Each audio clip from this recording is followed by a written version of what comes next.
गुस्सा गिरता है, आँख में पड़ जाता है, लहरने गुस्सा बहुत गिरता, उससे आँख में प्रॉब्लम होता, आँख खराब होता है, दर्द करता है, लहरता है, तकलीफ होता है। प्रदूषण कब बंद हो जो हम लोग चैन का सांस ले। आँख में पड़ने से बहुत को आँख खराब हो।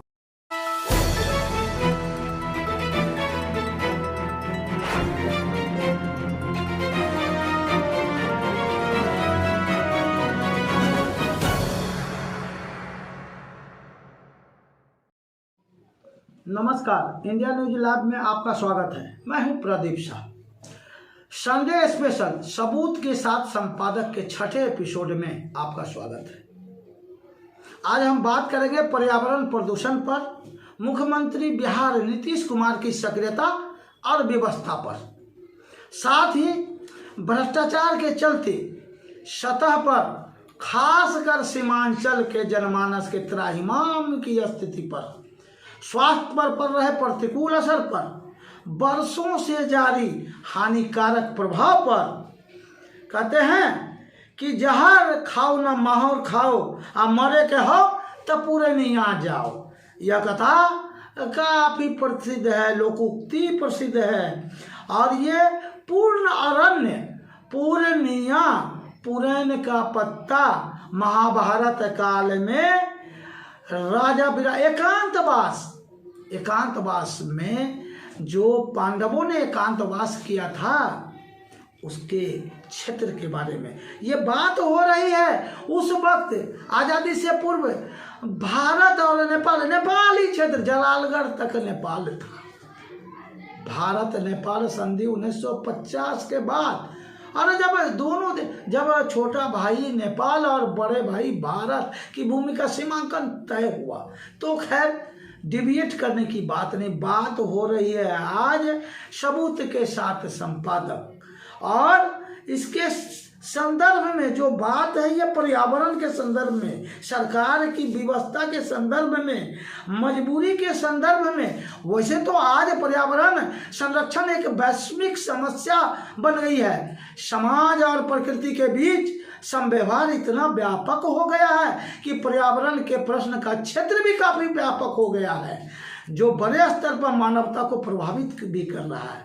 इंडिया न्यूज लाइव की आज सबूत के साथ संपादक में यह पर्यावरण का विषय बहुत खास है। खासकर रेणु माटी, सुप्रसिद्ध आंचल कथाकार स्वर्गीय फणेश्वर रात रेणु के जन्म व कर्मभूमि फारबिसगंज के रिहायशी इलाकों में स्थित फैक्ट्रियों से निकलने वाले हानिकारक धूल कणों से नौनिहालों व तकरीबन 2000 की आबादी के स्वास्थ्य पर पर्यावरण हित को ध्यान में रखते हुए जो नुकसान और आवाम जो परेशान है, और बावजूद इसके अधिकारीगण चुप्पी साधे हुए हैं। इस संदर्भ में इंडिया न्यूज लाइव ने पिछले दिनों एक समाचार का प्रकाशन किया, और उस खबर और शिकायत के आलोक में मुख्यमंत्री बिहार नीतीश कुमार ने अररिया के डीएम जिला पदाधिकारी प्रशांत कुमार सीएच को इसी 27 जनवरी को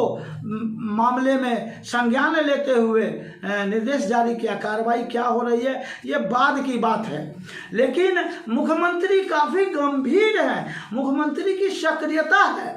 और पर्यावरण, वैसे तो मुख्यमंत्री बिहार को लोग पीएम मटेरियल कहते हैं। आज विश्व में वैश्विक समस्या है यह पर्यावरण, और इसको लेकर मुख्यमंत्री जी की गंभीरता यह काबिले तारीफ है। नीतीश कुमार जी के कार्यशैली, हालांकि अधिकारी जमीन पर इसको गंभीरता से नहीं ले रहे, या यह भी कह सकते हैं कि मुख्यमंत्री के संज्ञान की अवहेलना अररिया जिले में काफी दिनों से कई मामले में हो रहे हैं। ऑनलाइन सट्टा के मामले में हो रहे हैं, प्रतिबंधित लॉटरी के मामले में हो रहे हैं, प्रतिबंधित धंधों के मामले में हो रहे हैं, नशीली दवाओं के मामले में हो रहे हैं। स्थानीय थाना स्तर से लेकर के जिला स्तर तक काफी कुछ अधिकारी की चमड़ी इतनी मोटी है कि लेन देन, और यह मुख्यमंत्री का संज्ञान और अधिकारियों का ध्यान मुद्रा विमोचन हो रहे हैं, पकड़े जा रहे हैं, छोड़े जा रहे हैं, पकड़े जा रहे हैं, छोड़े जा रहे हैं। खैर बात हो रही है पर्यावरण प्रदूषण की, जांच का विषय हो सकता है।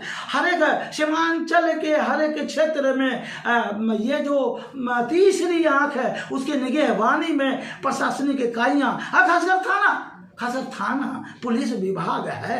लेकिन जब जानबूझकर अगर सीसीटीवी खराब कर दी जाती है तो बात तो वही है।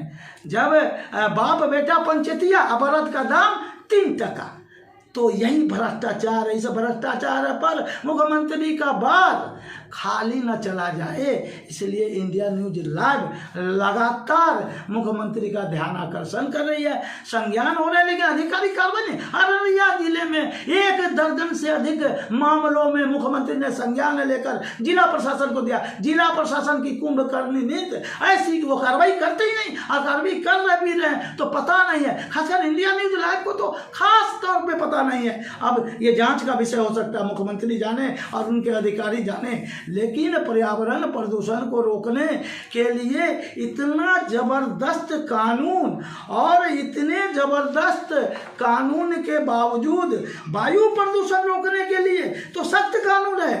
5 साल तक कैद का प्रावधान और 1 करोड़ रुपए तक जुर्माना का प्रावधान है। केंद्र सरकार ने एक नया ऑर्डिनेंस जारी किया है जिसके तहत प्रदूषण फैलाने पर भारी जुर्माने के साथ साथ जेल भी हो सकती है। इसके अलावा वायु प्रदूषण को रोकने के उपाय सुझाने और उसको मॉनिटर करने के लिए एक आयोग बनाने के लिए अध्यादेश को मंजूरी दी गई है। प्रदूषण के प्रभाव वायुमंडल में हानिकारक गैसों फारबिसगंज के संदर्भ में, फारबिसगंज में जो 2 रासायनिक उर्वरक खाद मिश्रित दानेदार खाद के निर्माता है, और एक मटियारी पंचायत में गोलछा उद्योग जो जदयू के प्रदेश नेता के हैं, नाम बता, सत्ता पक्ष के नेता के हैं, नाम बताना आवश्यक नहीं, इंडिया न्यूज लाइव ने इससे पूर्व प्रकाशित भी किया है। और सवाल उठता है कि जब किसी के विरुद्ध कोई खबर जनहित में हो तो कह दिया जाता है, क्या कह दिया जाता है आप सहज ही अंदाजा लगा सकते हैं। खैर इंडिया न्यूज लाइव ऐसे तमाम आरोपों से घबराती नहीं है। प्रदूषण के प्रभाव और वायुमंडल के हानिकारक गैसों से गले और आंखों में जलन, अस्थमा के साथ साथ अनश्वसन, सांस लेने वाले समस्याएं और फेफड़े के कैंसर जैसी बीमारियां हो रही हैं।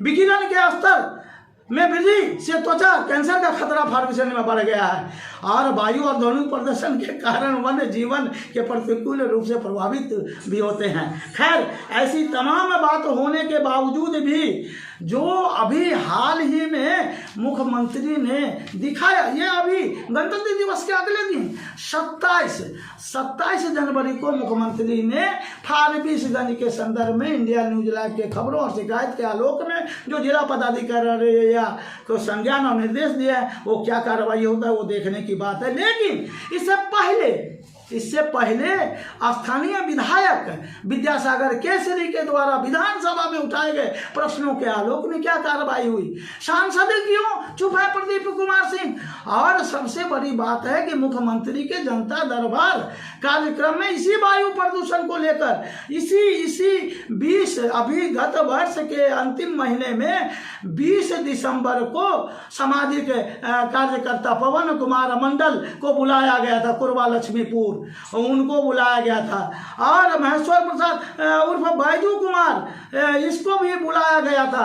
तो सवाल है कि मुख्यमंत्री नीतीश कुमार वायु प्रदूषण के प्रति कितने गंभीर हैं, और खासकर पर्यावरण एवं वन मंत्री नीरज कुमार बबलू वो भी काफ़ी गंभीर हैं। तो संडे स्पेशल में सबूत के साथ संपादक में ये जानकारी हमने इकट्ठा की है कि जनता दरबार में पवन कुमार मंडल के द्वारा फारबिसगंज यानी रेणु माटी यानी कि विश्व प्रसिद्ध कथा शिल्पी स्वर्गीय फणेश्वर नाथ रेणु के घर से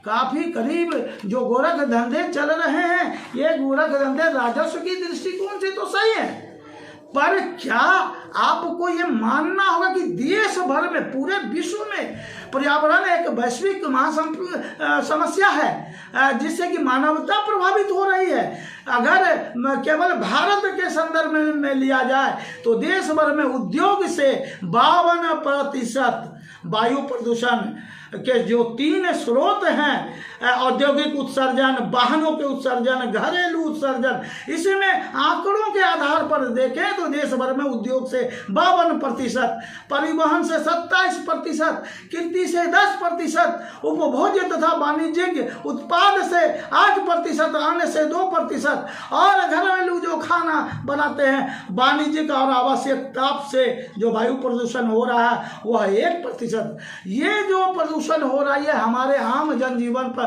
कितना प्रभाव डालती है इसका सहज अंदाजा लगाया जा सकता है। जब हिरोशिमा में, जब द्वितीय विश्व युद्ध में जब यह धनु प्रदर्शन हुआ था, जो हिरोशिमा पर बम गिराए गए थे सन 1950 में, आज से 72 वर्ष पूर्व जो वायु प्रदूषण हुआ था, जो ध्वनि प्रदूषण हुआ था, उसके चलते लाखों की संख्या में आज भी तकरीबन 7.5 दशक बीत चुके हैं, लोग वहाँ की संतति जो पैदा हो रही है वो विकलांग हो रही है। और द्वितीय विश्व युद्ध में तो केवल ध्वनि प्रदूषण के चलते 54,000 सैनिक बहरे हो गए थे। आज जो लेवल है सुनने की, जो मनुष्य की श्रवण क्षमता है 25 ये डेसीमीटर, तो सवाल है कि सुनने की क्षमता इससे अधिक है, काले बहरे हो रहे हैं। पर्यावरण प्रदूषण के अलावा वायु प्रदूषण और ध्वनि प्रदूषण, इन प्रदूषण को लेकर के पूरे विश्व में अभी लोग सतर्क हैं। तो ऐसे में फारबिसगंज अनुमंडल में वायु प्रदूषण को लेकर जो 3 कंपनियां, अल समीर, जकरिया और मरहबा, ये जो 3 मांस फैक्ट्रियां हैं, राजस्व की दृष्टिकोण से सरकार को बहुत अच्छा लगता है, लेकिन मुख्यमंत्री ने जनता दरबार में वायु प्रदूषण से संबंधित शिकायतों पर, पवन कुमार मंडल के शिकायत पर जो कार्रवाई का आदेश उन्होंने दिया। आइए दिखा। क्या नाम है आपका? भिक्कू मंडल।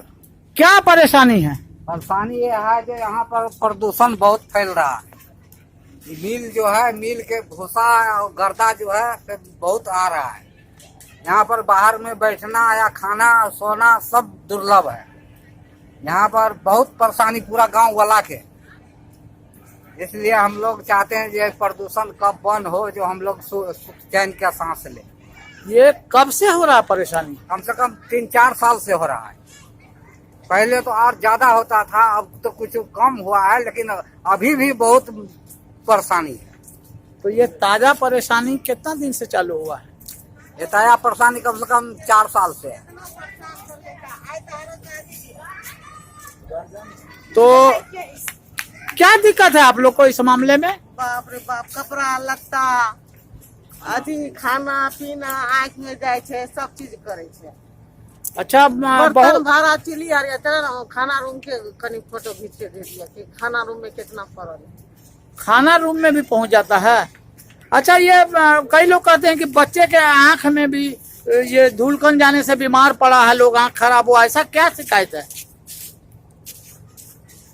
बहुत आदमी का बच्चा का बाहर में खेलता धूपता है या सोलाता है, उसको मतलब प्रदूषण गर्दा जो है आंख में पड़ने से बहुत को आंख खराब हो गया है। तो ये मटियारी पंचायत है, इसके मुखिया और सरपंच को नहीं कहा गया है? सबको कहा गया है, लेकिन कोई इस पर ध्यान नहीं देता है। और ये मिल में कभी शिकायत हुआ है? शिकायत हुआ है, लेकिन मिल वाला भी इसको कोई परवाह नहीं करता। अच्छा, कितना दिन पहले? करीब 1-2 साल पहले। हाँ, 1-2 साल पहले हुआ है। हाँ। अच्छा, तो ये जो है गोलछा उद्योग प्राइवेट लिमिटेड, ये मिल कितना बहुत पुराना है ना? बहुत ज्यादा पुराना नहीं है। अच्छा, हम लोग से पीछे का मिल है। अच्छा, तो ये जो शिकायत है ये आपको भी मालूम है शिकायत? तुम लोग को क्या आंख में पड़ता है? बोलो। पड़ता कैसे खेलने लगती है तब? हाँ। क्या नाम है तुम्हारा? गायत्री। गायत्री। पापा का नाम? नितेश चौधरी। हाँ, नितेश चौधरी। नितेश चौधरी। क्या परेशानी है बाबू?